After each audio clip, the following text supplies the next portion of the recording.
परिचय। दोपहर के खाने का वक्त है। प्रीति का परिवार डाइनिंग टेबल पर बैठा है। प्रीति अपनी प्लेट पर नजर डालकर भौहें चढ़ाती है। उसकी मां ने पालक की सब्जी बनाई है, लेकिन ये प्रीति को अच्छी नहीं लगती। प्रीति की मां उससे इसे खाने को कहती है क्योंकि ये उसके शरीर के लिए अच्छी है। प्रीति ये सोचकर हैरान है कि वह जो भोजन खाती है वह उसके शरीर के अलग अलग भागों तक कैसे पहुंच जाता है। इस पाठ में हम ऑक्सीजन, पोषक तत्वों और अपशिष्ट पदार्थों के शरीर के एक भाग से दूसरे भाग तक पहुंचने की प्रक्रिया पर चर्चा करेंगे।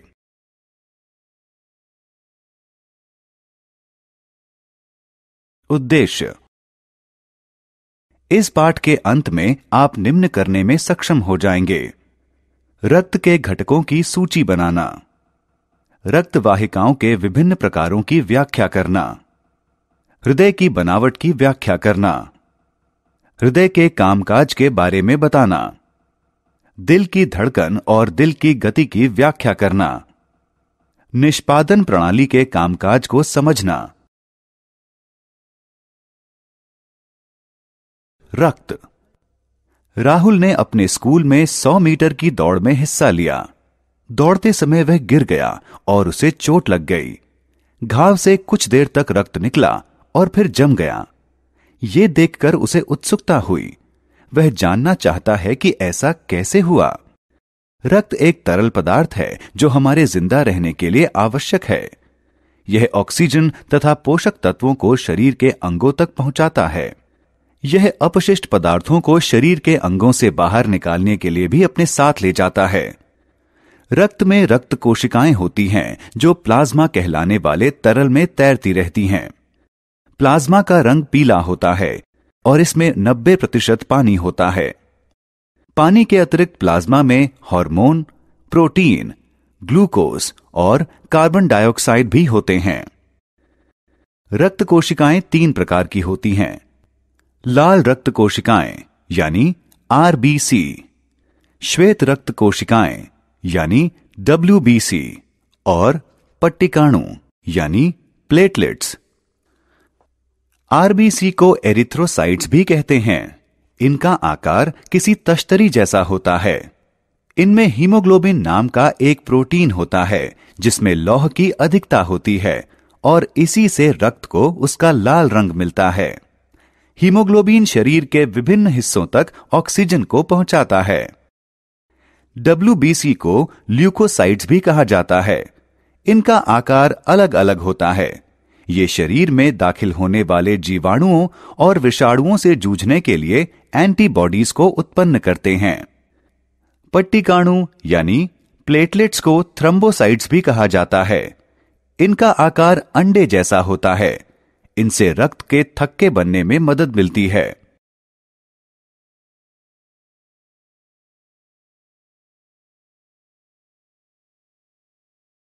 रक्त वाहिनियां, धमनियां और शिराएं या नसें।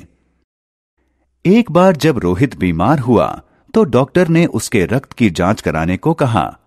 जिस टेक्नीशियन को उसके रक्त का नमूना लेना था उसने पहले एक खास तरह की रक्त वाहिनी को ढूंढा ताकि उसमें सुई लगाकर रक्त ले सकें। तो क्या रक्त वाहिनियां भी अलग अलग प्रकार की होती हैं? जी हां, हमारे शरीर में 3 तरह की रक्त वाहिनियां होती हैं: धमनियां, शिराएं और केशिकाएं या बेहद बारीक नसें। धमनियां मोटी दीवारों वाली रक्त वाहिनियां होती हैं। वे ऑक्सीजन युक्त रक्त को हृदय से शरीर के अन्य सभी अंगों तक ले जाती हैं। धमनियां भी 2 प्रकार की होती हैं: प्रणालीगत धमनियां, ये ऑक्सीजन युक्त रक्त को हृदय से शरीर के दूसरे अंगों तक ले जाती हैं। फुफ्फुस धमनियां, ये ऑक्सीजन रहित रक्त को हृदय से फेफड़ों तक ले जाती हैं। शिराएं पतली दीवारों वाली रक्त वाहिकाएं होती हैं। ये त्वचा के निकट होती हैं। ये ऑक्सीजन विहीन रक्त को शरीर के विभिन्न हिस्सों से हृदय तक ले जाती हैं। अधिकतर शिराओं में शिरा परक वाल्व यानी वीनस वाल्व होते हैं जो ये सुनिश्चित करते हैं कि रक्त केवल हृदय की ओर ही प्रवाहित हो। ये वाल्व रक्त को वापस बहने से रोकते हैं। इन शिराओं में रक्त का दबाव धमनियों से कम होता है। शिराएं दो प्रकार की होती हैं। प्रणालीगत शिराएं, ये ऑक्सीजन विहीन रक्त को शरीर के विभिन्न हिस्सों से हृदय की ओर ले जाती हैं। फुफ्फुस शिराएं, ये ऑक्सीजन युक्त रक्त को फेफड़ों से हृदय की ओर ले जाती हैं।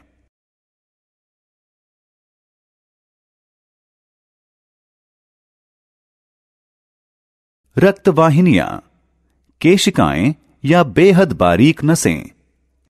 धमनियां और छोटी रक्तवाहिनियों में विभक्त हो जाती हैं, जिन्हें रोहिणिका यानी आर्टेरियोल कहते हैं, और ये भी आगे बढ़कर केशिकाएं बन जाती हैं।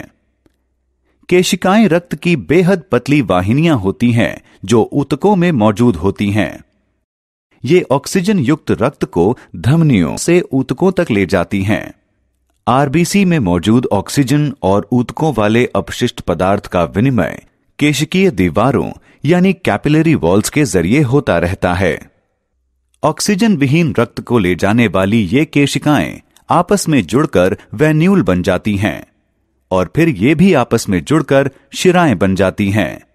ये शिराएं फिर ऑक्सीजन विहीन रक्त को हृदय तक ले जाती हैं।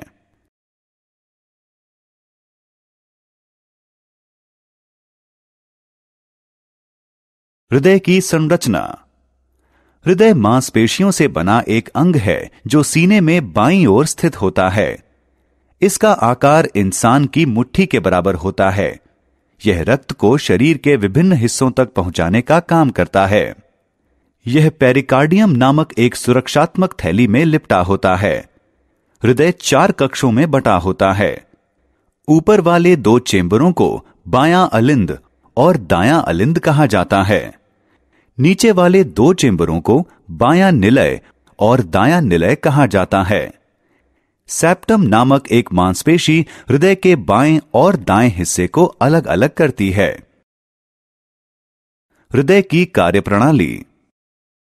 हृदय का दाहिना भाग शरीर के अन्य हिस्सों से प्राप्त ऑक्सीजन विहीन रक्त को शुद्ध करने के लिए फेफड़ों में लाता है।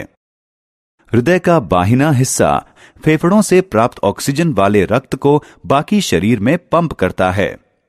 हृदय सिकुड़ने और फैलने की एक खास ताल के जरिए रक्त को शरीर में प्रवाहित करता है। जब हृदय फैलता है तो यह रक्त से भर जाता है और जब यह सिकुड़ता है तो रक्त हृदय से बाहर चला जाता है। हृदय की एक बार फैलने और सिकुड़ने की प्रक्रिया को दिल की धड़कन कहा जाता है। 1 मिनट में दिल जितनी बार धड़कता है उसे हृदय गति कहा जाता है। किसी स्वस्थ वयस्क मानव का दिल 1 मिनट में 70 से 80 बार धड़कता है।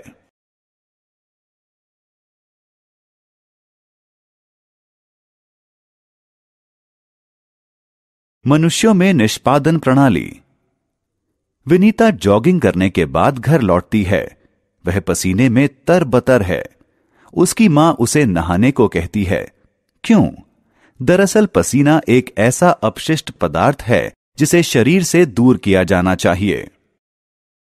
आपने अभी जाना कि रक्त शरीर के अलग अलग हिस्सों से अपशिष्ट पदार्थों को इकट्ठा करता है। ये पदार्थ हैं कार्बन डाइऑक्साइड, पानी, नमक, यूरिया और यूरिक एसिड। ये शरीर की पाचन संबंधी गतिविधियों का परिणाम होता है। क्योंकि ये पदार्थ विषैले होते हैं, इसलिए इन्हें शरीर से बाहर निकाला जाना जरूरी है। पाचन प्रक्रिया के कारण उत्पन्न होने वाले अपशिष्ट पदार्थों को बाहर निकालने के काम को निष्पादन कहा जाता है। निष्पादन की प्रक्रिया फेफड़ों, त्वचा, जिगर और गुर्दों के जरिए होती है।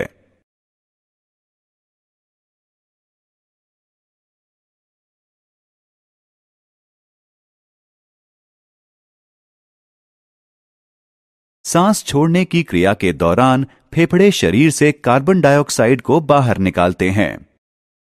त्वचा पसीने के रूप में अतिरिक्त पानी, नमक, यूरिया और यूरिक एसिड को शरीर से बाहर निकालती है। जिगर रसायनों को रक्त से अलग करता है। यह बाइल नामक एक तरल छोड़ता है जो अपने साथ जिगर से निकलने वाले अपशिष्ट पदार्थ को आंत में पहुंचा देता है। गुर्दे सेम के आकार के होते हैं और ये 2 होते हैं। ये शरीर के विभिन्न हिस्सों से आने वाले रक्त को साफ करते हैं।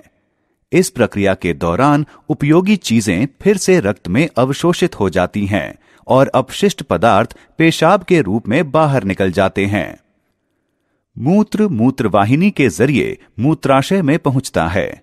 यह मूत्राशय में जमा होता है और मूत्रा मार्ग यानी यूरेथ्रा नाम की एक मांसल ट्यूब के छोर पर मौजूद छिद्र यानी मूत्रा रंध्र के जरिए बाहर निकल जाता है।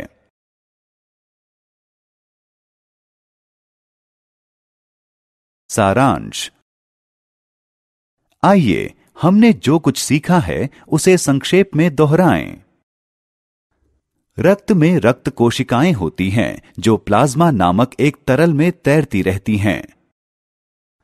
रक्त कोशिकाएं 3 प्रकार की होती हैं।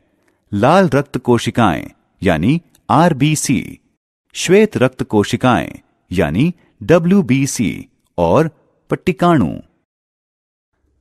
हमारे शरीर में 3 तरह की रक्तवाहिकाएं होती हैं, धमनियां, शिराएं और केशिकाएं या बेहद बारीक नसें। धमनियां ऑक्सीजन युक्त रक्त को हृदय से शरीर के अन्य भागों तक पहुंचाती हैं। शिराएं ऑक्सीजन विहीन रक्त को शरीर के विभिन्न हिस्सों से हृदय तक पहुंचाती हैं। हृदय मांसपेशियों से बना एक अंग है जो रक्त को शरीर के विभिन्न हिस्सों तक पहुंचाता है। हृदय की एक बार फैलने और सिकुड़ने की प्रक्रिया को दिल की धड़कन कहा जाता है। जब हृदय फैलता है तो वह रक्त से भर जाता है और जब हृदय सिकुड़ता है तो यह रक्त बाहर निकल जाता है।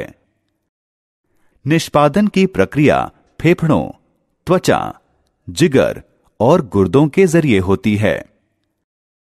गुर्दे रक्त को छानते हैं और अपशिष्ट पदार्थ को मूत्र के रूप में अलग कर देते हैं।